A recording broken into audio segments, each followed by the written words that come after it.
शांति। आज 15 जनवरी 2025 की बाबा की साकार मुरली है। मुरली के महावाक्य हैं, मीठे बच्चे, बाप आया है तुम बच्चों को स्वच्छ बुद्धि बनाने। जब स्वच्छ बनो तब तुम देवता बन सकेंगे। प्रश्न है, इस ड्रामा का बना बनाया प्लान कौन सा है जिससे बाप भी छूट नहीं सकता? उत्तर है, हर कल्प में बाप को अपने बच्चों के पास आना ही है। पति दुखी बच्चों को सुखी बनाना ही है। यह ड्रामा का प्लान बना हुआ है। इस बंधन से बाप भी छूट नहीं सकता है। दूसरा प्रश्न है, पढ़ाने वाले बाप की मुख्य विशेषता क्या है? उत्तर है, वह बहुत निरअहंकारी बन पतित दुनिया पतित तन में आते हैं। बाप इस समय तुम्हें स्वर्ग का मालिक बनाते, तुम फिर द्वापर में उनके लिए सोने का मंदिर बनाते हो। गीत है इस पाप की दुनिया से। ओम शांति। मीठे मीठे रूहानी बच्चों ने यह गीत सुना कि दो दुनिया हैं, एक पाप की दुनिया, एक पुण्य की दुनिया, दुख की दुनिया और सुख की दुनिया।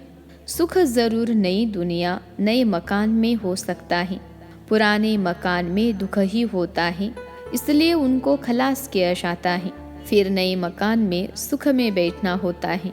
अब बच्चे जानते हैं भगवान को कोई मनुष्य मात्र नहीं जानते। रावण राज्य होने कारण बिल्कुल ही पत्थर बुद्धि तमो प्रधान बुद्धि हो गए हैं। बाप आकर समझाते हैं, मुझे भगवान तो कहते हैं परंतु जानते कोई भी नहीं है। भगवान को नहीं जानते तो कोई काम के न रहे। दुख में ही हे प्रभु हे ईश्वर कह पुकारते हैं, परंतु वंडर है एक भी मनुष्य मात्र बेहद के बाप रचता को जानते नहीं। कह देते हैं सर्वव्यापी है, कच्छ मच्छ में परमात्मा है। यह तो परमात्मा की ग्लानि करते हैं, बाप को कितना डिफेम करते हैं।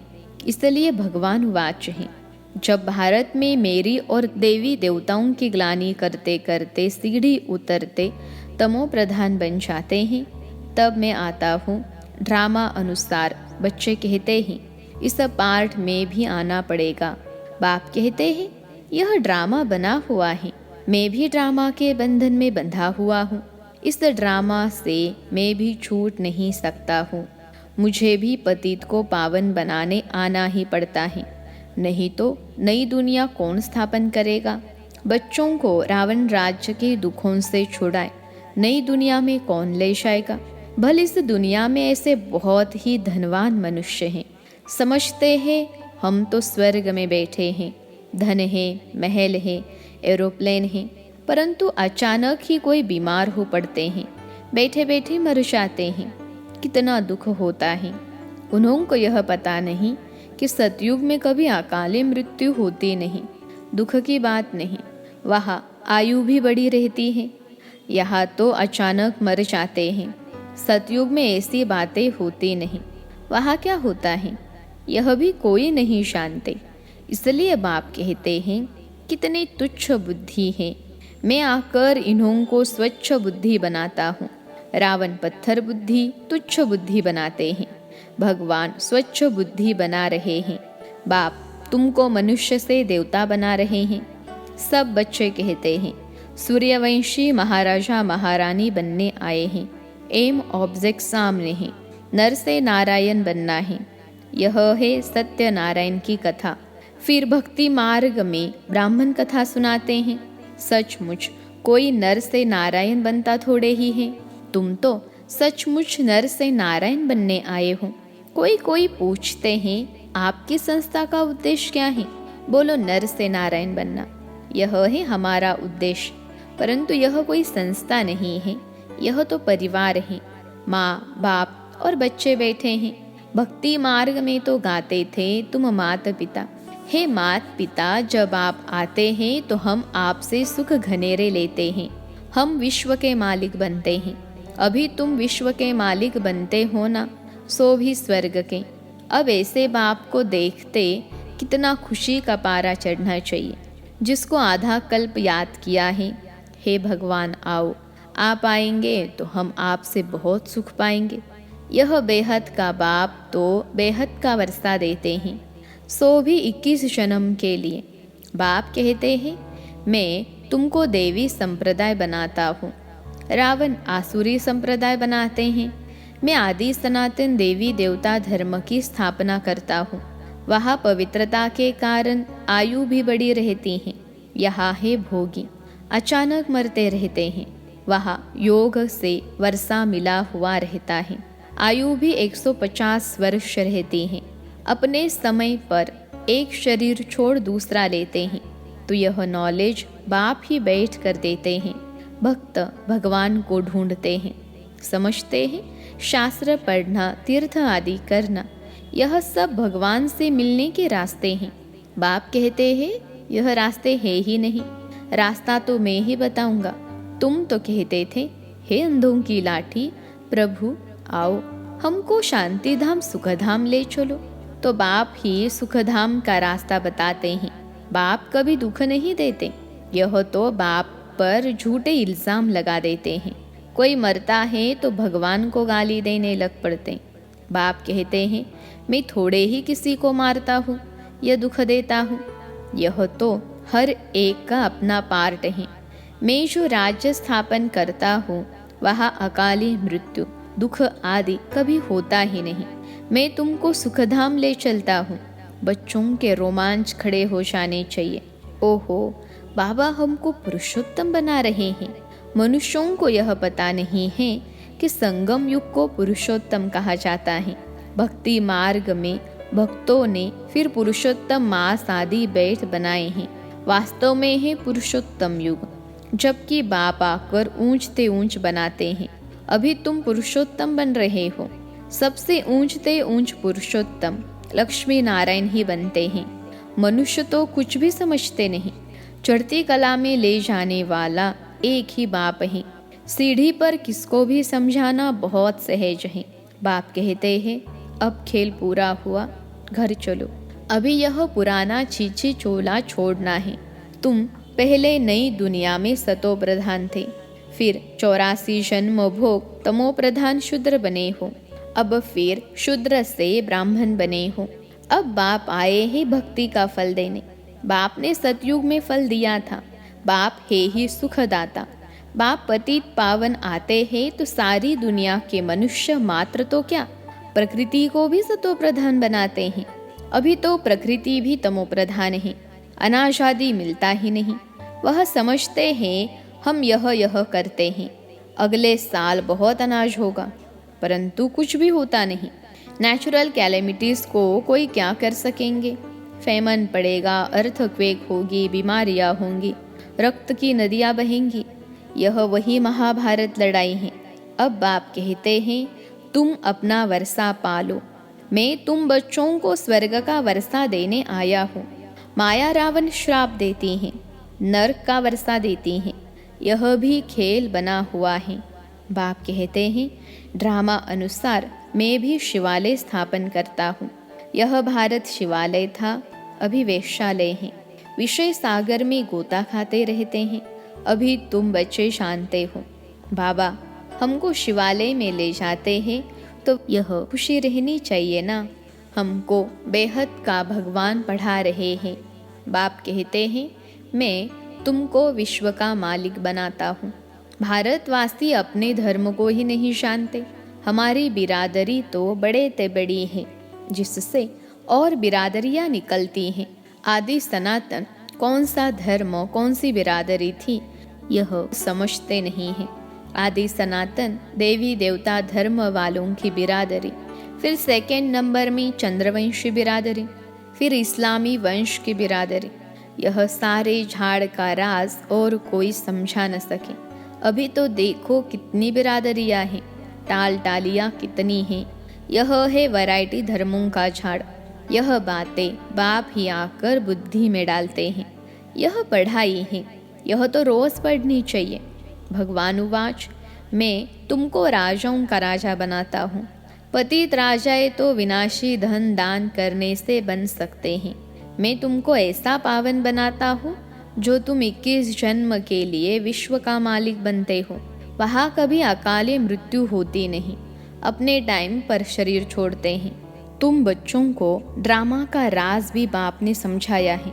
वह 22 को ड्रामा आदि निकले हैं तो इस पर समझाने में भी सहज होता है। आजकल तो बहुत ड्रामा आदि बनाते हैं, मनुष्यों को बहुत शौक हो गया है। वह सब है हद के, यह है बेहद का ड्रामा। इस समय माया का पौम बहुत है। मनुष्य समझते हैं अभी तो स्वर्ग बन गया है, आगे थोड़े ही इतनी बड़ी बिल्डिंग सादी थी तो कितना अपोजिशन है। भगवान स्वर्ग रचते हैं तो माया भी अपना स्वर्ग दिखाती है। यह है सब माया का पौम, इसका फॉल होना है। इतनी जबरदस्त माया है, तुमको उनसे मुंह मोड़ना है। बाप है ही गरीब निवास, साहूकारों के लिए स्वर्ग है, गरीब बेचारे नरक में हैं। तो अब नरकवासियों को स्वर्गवासी बनाना है, गरीब ही बरसा लेंगे। साहूकार तो समझते हैं हम स्वर्ग में बैठे हैं, स्वर्ग नरक यहाँ ही है। इन सब बातों को अब तुम समझते हो। भारत कितना भिखारी बन गया है, भारत ही कितना साहूकार था। एक ही आदि सनातन धर्म था, अभी भी कितनी पुरानी चीजें निकालते रहते हैं। कहते हैं इतने वर्षों की पुरानी चीज है। हड्डियां निकालते हैं, कहते हैं इतने लाखों वर्ष की हैं। अब लाखों वर्ष की हड्डियां फिर कहाँ से निकल सकती, उनका फिर दाम भी कितना रखते हैं। बाप समझाते हैं मैं आकर सबकी सदगति करता हूँ, इनमें प्रवेश कराता हूँ। यह ब्रह्मा साकारी है, यही फिर सूक्ष्म वतनवासी फरिश्ता बनते हैं। वह अव्यक्त, यह व्यक्त। बाप कहते हैं मैं बहुत जन्मों के अंत के भी अंत में आता हूँ। जो नंबर 1 पावन, वह फिर नंबर 1 पतित। मैं इनमें आता हूँ क्योंकि इनको ही फिर नंबर 1 पावन बनना है। यह अपने को कहा कहते हैं कि मैं भगवान हूँ, फलाना हूँ। बाप भी समझते हैं मैं इस तन में प्रवेश कर इन द्वारा सबको सतो प्रधान बनाता हूँ। अब बाप बच्चों को समझाते हैं तुम अशरीरी आए थे, फिर 84 जन्म ले पार्ट बजाया, अब वापिस जाना है। अपने को आत्मा समझो, देह अभिमान तोड़ो, सिर्फ याद की यात्रा पर रहना है और कोई तकलीफ नहीं है। जो पवित्र बनेंगे, नॉलेज सुनेंगे, वही विश्व के मालिक बनेंगे। कितना बड़ा स्कूल है, पढ़ाने वाला बाप कितना निरअहंकारी बन पतित दुनिया, पतित तन में आते हैं। भक्ति मार्ग में तुम उनके लिए कितना अच्छा सोने का मंदिर बनाते हो। इस समय तुमको स्वर्ग का मालिक बनाता हूँ तो पतित शरीर में आकर बैठता हूँ। फिर भक्ति मार्ग में तुम हमको सोमनाथ मंदिर में बिठाते हो, सोने हीरों का मंदिर बनाते हो, क्योंकि तुम जानते हो हमको स्वर्ग का मालिक बनाते हैं, इसलिए खातिरी करते हो। यह सब रात समझाया है। भक्ति पहले अव्यभिचारी फिर व्यभिचारी होती है। आजकल देखो मनुष्यों की भी पूजा करते रहते हैं। गंगा के कंठे पर देखो शिवो हम कहे बैठ जाते हैं। माताएं जाकर दूध चढ़ाती है, पूजा करती हैं। इस दादा ने खुद भी किया है। पुजारी नंबर 1 बना है ना, वंडर है ना। बाप कहते हैं यह वंडरफुल दुनिया है। कैसे स्वर्ग बनता है, कैसे नर्क बनता है, सब राज बच्चों को समझाते रहते हैं। यह ज्ञान तो शास्त्रों में है नहीं, वह है फिलॉसफी के शास्त्र। यह है स्पिरिचुअल नॉलेज जो रूहानी फादर के व तुम ब्राह्मणों के सिवाय कोई दे न सके, और तुम ब्राह्मणों के सिवाय रूहानी नॉलेज किसको मिल न सके। जब तक ब्राह्मण न बने तो देवता बन न सके। तुम बच्चों को बहुत खुशी रहनी चाहिए। भगवान हमको पढ़ाते हैं, श्री कृष्ण नहीं।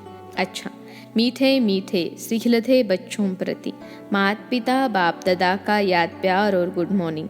रूहानी बाप की रूहानी बच्चों को नमस्ते। हम रूहानी बच्चों की सिखलते रूहानी माता पिता बाप दादा को याद प्यार, गुड मॉर्निंग और नमस्ते बाबा नमस्ते। धारणा के लिए मुख्य सार। पहली पॉइंट है माया का बहुत बड़ा पॉम्प है, इससे अपना मुंह मोड़ लेना है। सदा इसी खुशी में रोमांच खड़े हो कि हम तो अभी पुरुषोत्तम बन रहे हैं, भगवान हमें पढ़ाते हैं। दूसरी पॉइंट है विश्व का राज्य भाग्य लेने के लिए सिर्फ पवित्र बनना है। जैसे बाप निरअहंकारी बन पतित दुनिया पतित तन में आते हैं, ऐसे बाप समान निरअहंकारी बन सेवा करनी है। आज का वरदान है, एक के साथ सर्व रिश्ता निभाने वाले, सर्व किनारों से मुक्त संपूर्ण फरिश्ता भव।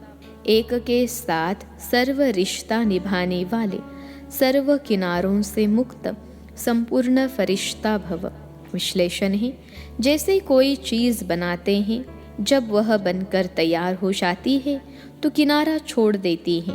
ऐसे जितना संपन्न स्टेज के समीप आते जाएंगे उतना सर्व से किनारा होता जाएगा। जब सब बंधनों से वृत्ति द्वारा किनारा हो जाए, अर्थात किसी में भी लगाव न हो, तब संपूर्ण फरिश्ता बनेंगे। एक के साथ सर्व रिश्ते निभाना यही ठिकाना है। इससे ही अंतिम फरिश्ते जीवन की मंजिल समीप अनुभव होगी। बुद्धि का भटकना बंद हो जाएगा। आज का स्लोगन है, स्नेह ऐसा चुंबक है जो ग्लानि करने वाले को भी समीप ले आता है। स्नेह ऐसा चुंबक है जो ग्लानि करने वाले को भी समीप ले आता है। अपनी शक्तिशाली मनसा द्वारा सकाश देने की सेवा करो। मनसा सेवा के लिए मन बुद्धि व्यर्थ सोचने से मुक्त होना चाहिए। मन मनाभव के मंत्र का सहज अनुभव होना चाहिए। जिन श्रेष्ठ आत्माओं की श्रेष्ठ मनसा अर्थात संकल्प शक्तिशाली हैं, शुभ भावना शुभ कामना वाले हैं, वह मनसा द्वारा शक्तियों का दान दे सकते हैं। अच्छा, ओम शांति।